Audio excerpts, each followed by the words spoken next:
Oui, vous le savez, à Scène de ménage, nous avons la chance d'avoir un 3 pièces genevois avec une cuisine, un salon, une chambre à coucher et la salle de bain tout au fond. Et comme la plupart des gens, nous ne sommes que locataires. Et franchement, on n'a pas tellement envie d'acheter plus grand parce que vous allez voir, acheter une maison, c'est pas très bon pour la libido.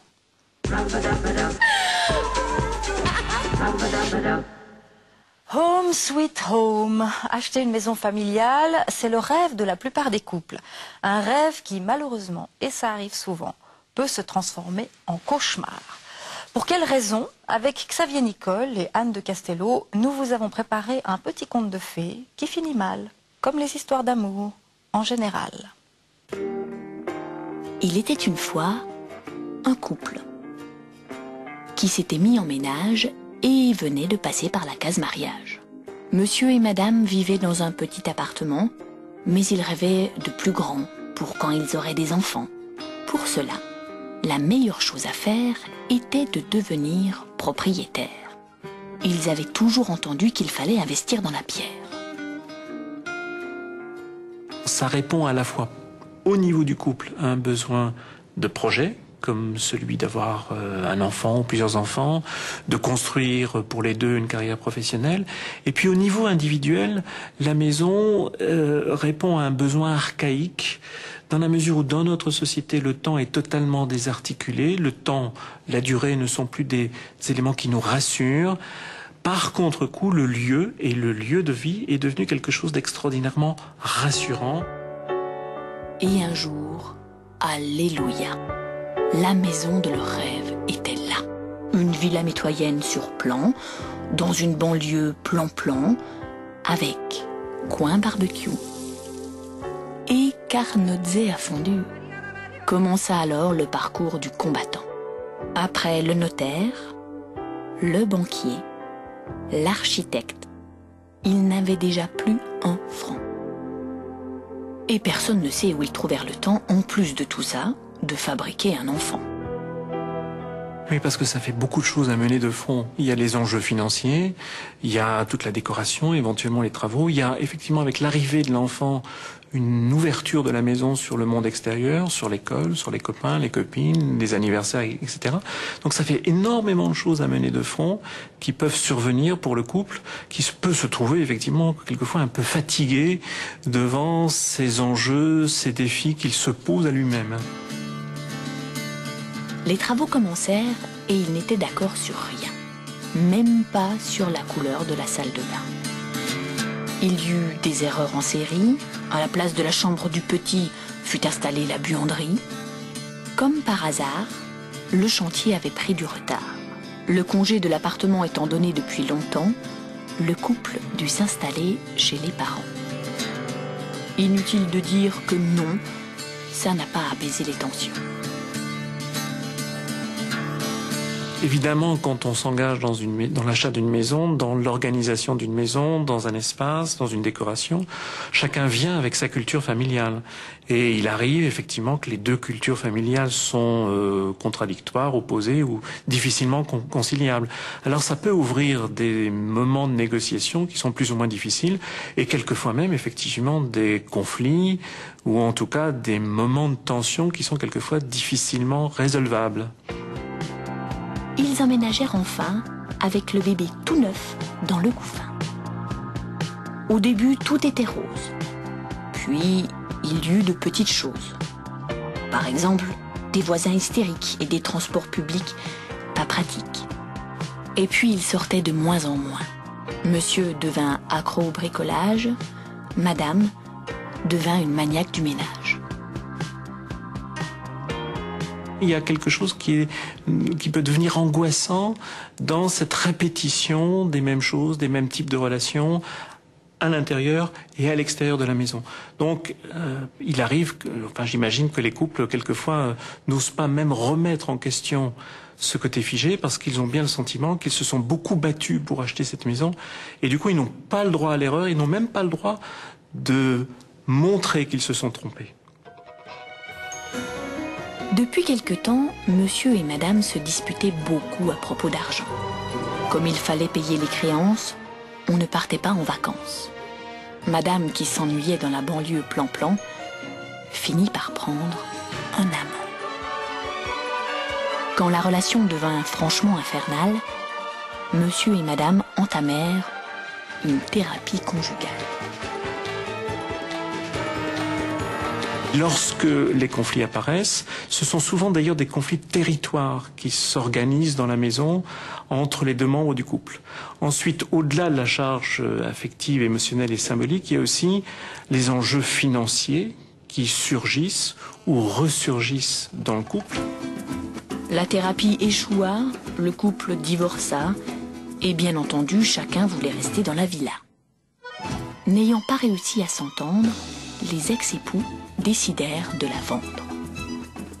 Dès le lendemain, un jeune couple flasha sur la maison et mit tout de suite une option. Oui, la construction d'une maison est une étape décisive. Le couple en sort renforcé ou anéanti. Comme ça implique de l'argent, des choix, un investissement à vie, des travaux, du retard dans les travaux. Je croyais que c'était fini depuis longtemps ici, moi. Vous voyez, c'est de toute façon le parcours du combattant, comme l'ont constaté Béatrice Mort et Anne Le Castello.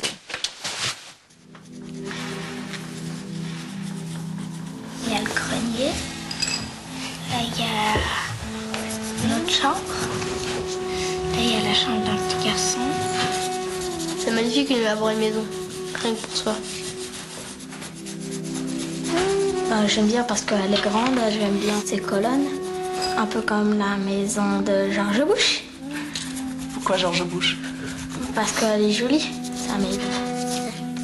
Je me suis un peu loupée parce que j'ai pas envie d'avoir une grande maison comme ça. J'ai plutôt envie d'avoir une petite maison et un immense jardin.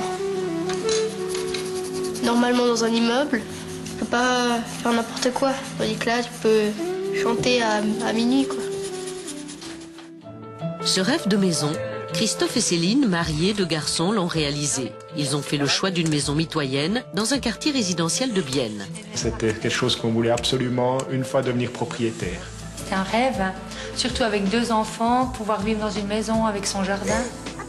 La formule clé en main devait leur éviter tous les tracas. Moi, ce qui m'a le plus, disons, énervé avec l'architecte, c'est quand il m'a dit « Vous devez absolument pas vous occuper de ce qui se passe dans la construction. Je construis cette maison comme si c'était la mienne. » Bon, ça, c'était quelque chose qui était vraiment de trop. Mais le chantier se passe mal et c'est Céline, pourtant très occupée avec son école de danse, qui se coltine le suivi des travaux. Chez nous, ce qui a causé du problème, c'était le carrelage. Ça a causé un problème un petit peu dans le couple quand même, hein, parce que moi, j'avais choisi un carrelage blanc. Alors déjà, on n'était pas du tout d'accord. Donc on s'est battu là-dessus. Une horreur. Ben voilà, ici on voit le carrelage. Ça fait 4 mois qu'on n'a pas de joint. Moi, je le vois tous les jours quand je rentre dans ma salle de bain. Et les trous étaient faits 25 cm trop haut. Donc ils ont dû enlever les catelles, reposer les catelles. Puis une fois qu'ils avaient reposé les catelles n'étaient pas droites. Donc ils ont dû renlever les catelles, remettre les catelles. Bon, mon épouse était sur place, moi j'étais au bureau, elle me téléphonait en me disant « Ouais, ça va pas, c'est la catastrophe, il faut téléphoner à l'architecte. » Et puis elle vivait, elle, en direct, et puis moi je vivais ça en différé au bureau, et puis je devais essayer de résoudre les problèmes. Lui il me disait mais tu veux que je fasse quoi? Je vais venir à midi. Et moi je stressais, je disais mais il faut vite que tu viennes. Là ils sont en train de continuer de poser des catelles, ou ils ont renlevé le lavabo de la salle de bain. Non, c'était... Je connais beaucoup de copains qui ont construit et puis ils sont plus ensemble aujourd'hui. Je pense qu'il faut être très très fort dans le couple, encore plus dans la vie qu'on a de tous les jours. Et vraiment, ça c'est très important. Ça aurait pu vous diviser, cette maison? Vous séparer? Je pense pas. Mais il y a eu des moments où c'était limite de presque elle aille chez ses parents et puis moi j'aille dormir chez mes parents pour un petit peu faire diminuer la tension. Vous l'avez détestée, cette maison? Non, je pense peut-être pas détester, mais... Oui, il y a des moments où je l'ai maudite. Heureusement, question budget, source épineuse de problèmes, pas de mauvaise surprise. On avait un budget qui était défini parce qu'il est important, à mon avis, pour un couple que le budget soit respecté, qu'on n'ait pas des problèmes par la suite au niveau financier. Et ça, je dois dire, ça a été bien respecté. On a payé, nous aussi, avec l'architecte, on n'a pas payé 1 franc de plus que ce qu'on a signé. Si la construction d'une maison peut mettre parfois le couple sans dessus-dessous, du côté des architectes, c'est pas simple non plus. Après 30 ans d'expérience et des dizaines de maisons à son actif, Daniel confesse. Je suis obligé d'annoncer des mauvaises nouvelles. Quand on dit est-ce que c'est possible je suis obligé de dire non, vous n'avez pas les moyens, ou non, c'est pas possible, non, c'est pas prévu, non, c'est plus cher. C'est-à-dire l'argent censé concrétiser les rêves rentre de manière brutale dans la vie du couple. Dès les premières décisions, s'il n'y a pas entente, il peut y avoir bagarre et conflit. Il y a des grandes lignes, on peut dire homme-femme. Oui, il y a des répartitions assez classiques, l'homme, la femme. J'ose à peine dire la femme s'occupe en principe en général de la cuisine. J'ai pas connu un homme qui a dit je m'occupe des plans de la cuisine. J'ai pas souvenir. L'homme s'occupe de tout ce qui est technique, alarme, etc. C'est lui qui surtout gère la bourse aussi. C'est lui qui a l'argent. Très vite on est dans l'intimité des gens. Très vite on perçoit la manière dont ils vivent.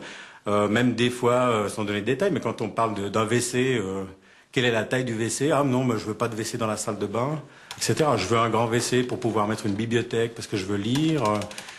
On est assez rapidement, on a un profil des personnes. Quelles seraient vos conclusions aujourd'hui quand vous regardez un peu toutes les maisons que vous avez construites, les conflits qui ont été traversés? Qu'est-ce que vous en concluez?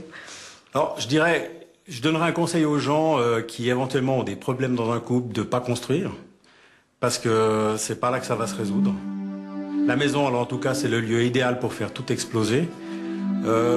Les gens devraient essayer d'avoir des rêves, dirons simples. Tout vouloir, ça amène forcément à des frustrations, et les frustrations enchaînent tout.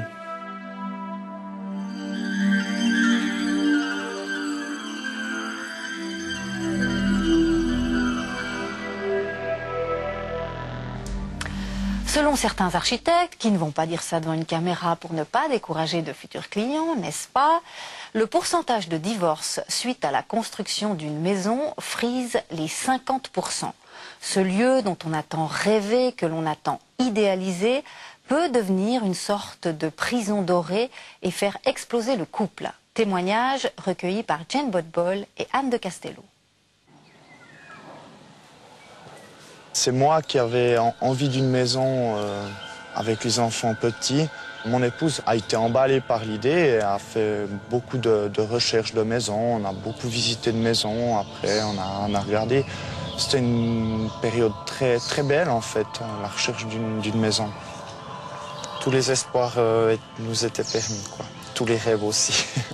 Simon avait 28 ans, sa femme 25, lorsqu'avec leurs 2 enfants petits, ils décident d'acheter une maison. Ils en visitent des dizaines, et puis un jour, dès la porte franchie, c'est le coup de foudre.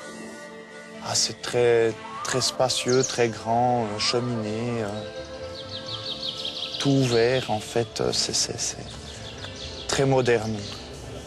La maison correspond bien à leurs désirs, mais rapidement les choses se dégradent. Ce qui a fait que ça dérape, c'est... Je pense qu'on prenait même plus le temps pour nous.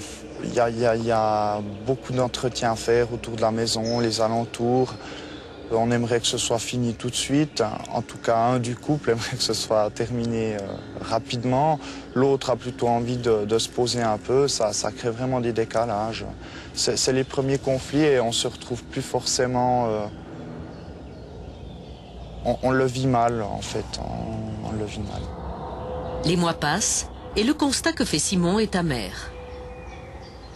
Tant qu'on a un but à atteindre ensemble, on fonce. Et puis si, dès qu'il est atteint, ça nous fait se reposer et reposer aussi certaines questions plus existentielles, quoi. Est-ce que c'est vraiment ce qu'on voulait? Est-ce qu'on va être bien?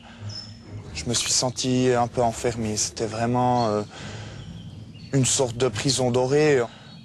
Puisque matériellement, c'est le rêve d'énormément de gens.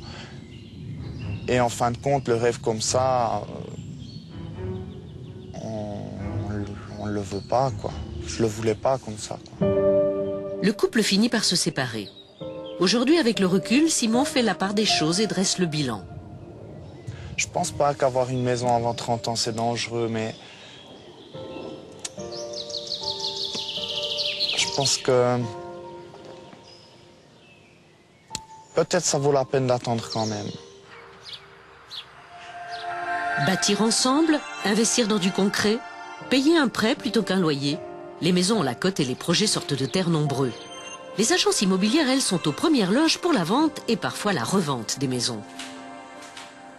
Dans le couple, quand il y en a un qui est parti, il faut continuer à payer le prêt et se loger ailleurs. Donc finalement, les problèmes financiers vont arriver. C'est monsieur qui part ou c'est madame qui part? Ben, c'est souvent monsieur qui part dans l'esprit de revenir un jour ou l'autre, mais celle qui prend les décisions dans tous les cas de figure et qui décide de mettre un terme à l'histoire, c'est souvent les dames. Et elle reste dans la maison? Ah non, après, il y a des grosses complications justement de revente de maison, ouais. C'est aussi votre fonds de commerce, la revente de maison. C'est pas toujours ça fait partie de notre travail.